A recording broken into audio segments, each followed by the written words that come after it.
Bonjour tout le monde, on passe maintenant aux exercices, on va passer au premier exercice ou bien à la première activité. La question, nommer les figures d'analogie utilisées dans les phrases suivantes.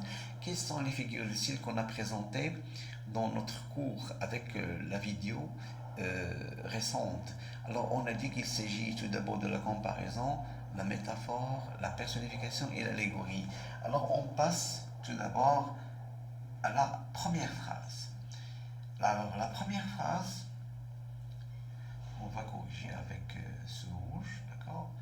Alors, la première phrase, déjà, on est ici. On peut dire qu'il s'agit du destin, le destin empoigne qui il veut quand il veut. Alors, on a le destin, le verbe empoigner qui renvoie à l'être humain. D'accord? Il renvoie à l'être humain. Puisqu'il renvoie à l'être humain, le destin n'a pas vraiment de main pour empoigner, pour arrêter quelqu'un. Alors on dit qu'il s'agit tout simplement d'une personnification. Voilà, c'est une personnification. C'est parce qu'on a vraiment le verbe empoigner. C'est très tôt, la ville est encore endormie. Est-ce que la ville vraiment s'endort? Bien sûr, non. Alors c'est ici qu'on trouve également la personnification dans cette deuxième phrase. De grands immeubles pareils à des collines qui se dressent dans le quartier. Alors cette phrase qui comprend tout simplement un comparé, un comparant et pareil à, c'est un outil de comparaison. Alors cette phrase comprend la comparaison. Voilà, elle comprend la comparaison. Le chemin formait un long ruban. Le ruban, on peut dire, c'est une étoffe, c'est un vêtement, c'est un tissu. Est-ce que le chemin a vraiment un ruban? Et automatiquement, on trouve ici la personnification. La personnification. La grande faucheuse. Nous avons déjà vu cet exemple qui est vraiment très identique à l'exemple de Victor Hugo sur vraiment la faucheuse. La faucheuse, c'est quoi? La faucheuse, c'est une machine à faucher, une machine à moissonner. Alors, puisqu'on a ici vraiment une image qui est concrète, il remplace une valeur qui est, ou bien une image qui est abstraite, alors ça signifie, c'est vraiment la faucheuse, c'est la mort. D'accord? Et puisqu'on a vraiment image concrète, image abstraite concrète, on dit qu'il s'agit tout simplement de l'allégorie. D'accord? C'est bien sûr, il symbolise quelque chose. La cigale, sixièmement, la cigale alla rendre visite à la fourmi. On a la cigale comme insecte, fourmi comme insecte. Est-ce que les insectes vraiment se rendent visite entre eux? C'est l'être humain. Alors, puisque vraiment il s'agit vraiment de l'être humain, qu'on attribue un caractère humain, il s'agit ici de la personnification. D'accord? Des vagues blondes s'écoulaient sur ses épaules. On a vague et épaule. Épaule qui renvoie à qui? Il renvoie à l'être humain automatiquement. C'est une personnification. Ces dauphins sautent comme des carpes. L'outil de comparaison, automatiquement, il s'agit d'une comparaison. On a bien sûr, on a le comparé et le comparant les cartes. D'accord? Alors c'est déjà, on a le premier exercice. On passe maintenant au deuxième exercice. Alors elle est déjà là. Alors, on va essayer vraiment de corriger. Identifier les figures d'analogie dans les phrases suivantes qui sont extraites, d'accord? Des textes des trois œuvres du programme. C'est-à-dire, on a relevé pour bien sûr pratiquer vraiment ce qui est présenté dans cette leçon concernant les figures de style. J'ai glissé dans la campagne sans qu'elle s'en aperçoive. C'est Antigone qui est bien sûr exprimé avec cette phrase-là, avec la deuxième scène devant la nourrice. J'ai glissé dans la campagne. Alors, on parle de elle. Elle renvoie à quoi? Elle renvoie à la campagne. Est-ce que la campagne vraiment, elle aperçoit? Alors, le verbe ici vraiment s'aperçoit. Est-ce que la campagne aperçoit? C'est l'homme qui aperçoit. Alors, puisque vraiment c'est l'homme qui aperçoit, il s'agit d'une personnification. D'accord? C'est une personnification. Il refusa poliment, déclara que ce thé était déjà un véritable printemps. Alors, à partir d'ici, on a la phrase qui est vraiment, doit être examinée. Alors, ce thé est déjà un véritable printemps. On est sur le thé et le printemps. Alors, le thé, c'est le comparé. Ici, on a le comparant. Mais est-ce qu'il y a l'outil?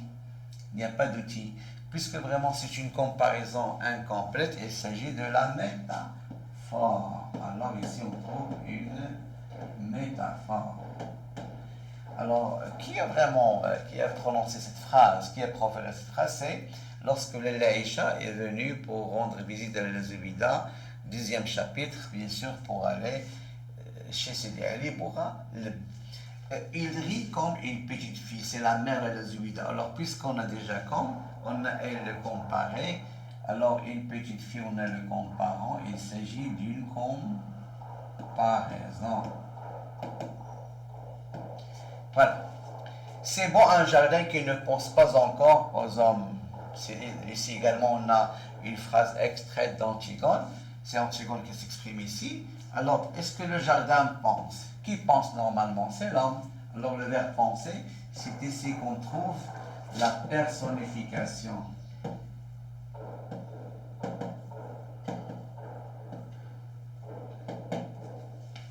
Voilà. Le jardin dormait encore. Est-ce que le jardin dort? Non. Alors on est ici, bien sûr, le verbe dormir. Et bien sûr, c'est une question de personnification, c'est la même chose. Que t'arrive-t-il, chien galeux? Alors c'est la Zouida qui insulte, on peut dire, Sidi Mohamed. C'est ici qu'on trouve bien sûr la figure de style. C'est-à-dire, je veux bien dire, que t'arrive-t-il? Tu ressembles à un chien galeux. Tu ressembles. Tu es comme un chien galeux. Mais est-ce qu'il y a l'outil ici? Il n'y a pas d'outil. Alors, puisqu'on n'a pas d'outil, et puisqu'il s'agit d'une comparaison incomplète, on dit qu'il s'agit d'une métaphore dans cette phrase. Oh, mourir dans quelques heures et penser qu'il y a un an à pareil jour. Alors, on a bien sûr, pas comme ce jour. Alors, comme ce jour, on a pareil jour, il s'agit ici vraiment de la comparaison. D'accord? La bouilloire chantait, la bouilloire bien sûr, ou bien le samovar, on a ici vraiment un objet qui chante, un objet qui fait sortir la fumée. Alors, c'est-à-dire, on a le verbe chanter avec un objet. Alors, puisque vraiment un objet qu'on attribue un caractère humain qui chante parce qu'il n'a pas de voix, alors c'est la personnification. Prolongeant son rire qui ressemblait à un râle. Le verbe ressembler. D'accord? Ici, on a vraiment une phrase extraite de l'évangile d'un condamné, lorsque le condamné a rencontré le frioche à la conciergerie. Alors, puisqu'on a le verbe ressembler, tout simplement, il s'agit également d'une comparaison. Maintenant, on parle de cette phrase également qui est extraite du chapitre 1 de la boîte à merveilles. Ma mémoire était une cire fraîche. Alors, une cire, c'est le comparant. Ici, on a le comparé. Et puisqu'on n'a pas d'outil, on a uniquement le verbe d'état. Alors, il n'y a pas d'outil. Alors, on dit qu'il s'agit de la métaphore. Voilà. Alors, on a 10 phrases ici. C'est le maximum concernant cet exercice.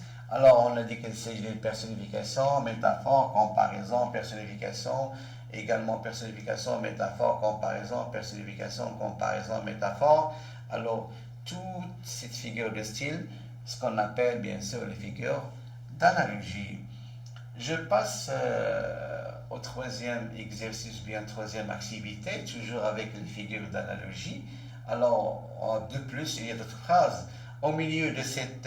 alors, je dois bien sûr mettre ici le crayon pour écrire, ou bien le feutre, qui est électronique. Alors, au milieu de cette ivresse éclata comme le tonnerre. Alors, puisqu'on a ici comme, alors il s'agit d'une comparaison. Alors, j'ai ici comme, les petites flammes dansaient. Est-ce que les flammes dansaient? Nous avons même vu cette phrase dans les exemples vraiment de la personnification. Alors les flammes ne dansent pas. Alors on peut dire également qu'il s'agit d'une personnification. Il faut pourtant qu'il y en ait qui mêlent la barque. Alors cette phrase, appartient à une réplique de Créon. Lorsque Créon essaie vraiment de convaincre sa nièce Antigone en disant que c'est lui le capitaine, c'est-à-dire c'est comme il mène une barque, c'est-à-dire le peuple c'est déjà Thèbes, c'est la barque, l'équipage c'est le peuple de Thèbes, et bien sûr lui c'est le capitaine. Alors il fait bien sûr une ressemblance entre Thèbes et une barque, bien un bateau, c'est lui vraiment qui oriente, c'est lui qui mène, qui gouverne la barque. Alors il compare, lorsqu'on dit il compare, il donne une certaine ressemblance entre Thèbes. Alors puisqu'il n'y a pas d'outil ici, alors automatiquement il s'agit d'une métaphore. Et dans cette, qu'on peut dire, c'est une tirade de Créon. Alors cette tirade comprend beaucoup de métaphores. Lorsqu'on parle de beaucoup de métaphores qui sont successives, il s'agit de ce qu'on appelle la métaphore filée dans cette réplique ou bien déjà dans cette tirade de Créon. Au tombeau, au lit nuptial, aux demeures souterraines. Alors, on donne une ressemblance entre le tombeau, la tombe, et le lit nuptial. Alors, puisqu'on fait une ressemblance, et une ressemblance qui est établie ici, alors, puisqu'il n'y a pas vraiment d'outil, alors toujours on a métaphore. La vie, c'est un livre qu'on aime, c'est un enfant qui joue à vos pieds, un outil qui contient bien dans sa main. Alors la vie, c'est déjà, on a ici le comparé. On a le comparant, un deuxième comparant, un troisième comparant. C'est ce qu'on appelle la métaphore filée. Si vous écrivez, par exemple, en examen régional uniquement métaphore, c'est juste, hein? Alors, mais si le prof vous a déjà présenté ce cours concernant la métaphore filée, il faut bien sûr dire qu'il faut qualifier la métaphore, d'accord? Avec, bien sûr, on a ici trois comparants. Le soleil en robe d'or s'attardait. Alors, on a ici qui s'attarde, on a déjà vu ça également dans l'exemple. Alors, il s'agit d'une personnification. Voilà. Une jolie petite plante jaune, toute pénétrée d'un rayon de soleil, jouait avec le vent dans une fente de la pierre. C'est le condamné à mort qui a, bien sûr, nous raconte, qui décrit ici, parce qu'il décrit. Alors, on a ici la plante. Alors, comment elle est la plante? Jouer, bien sûr. Déjà, le verbe jouer, on a ici, la plante ne joue pas. Qui joue normalement, c'est l'être humain. Alors, de plus, on peut dire qu'il s'agit d'une personnification. Mal à l'aise au soleil de juillet comme un oiseau de nuit. On a ici comme, tout simplement, il s'agit également d'une comparaison parce qu'on a l'outil comme entre deux masses de peuple muré de soldats. Alors c'est une phrase qui est extraite d'un jeu d'un condamné. Alors muré de soldats, c'est-à-dire on a une masse. On a vraiment ici ce qu'on appelle la métaphore, je m'excuse de anticiper, la métaphore hyperbolique, mais on peut dire qu'il s'agit d'une métaphore. Pourquoi? Parce qu'on dit les soldats qui sont organisés comme un mur, c'est comme ça, comme un mur. Alors il n'y a pas de il n'y a pas vraiment d'outil de comparaison. Alors cette phrase, c'est une métaphore. C'est une métaphore. Un pigeon disait des mots si jolis. Alors c'est une phrase du narrateur Sidi Mohamed de la boîte à merveille.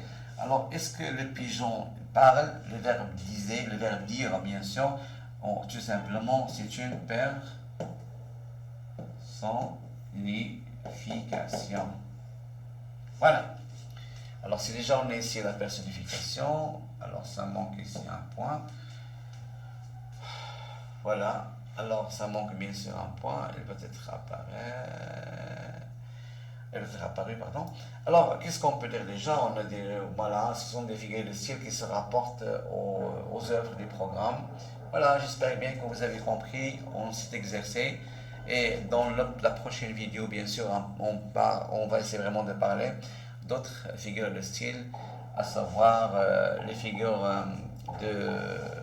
d'insistance, de substitution, d'atténuation, également de position. Et voilà, c'est le maximum.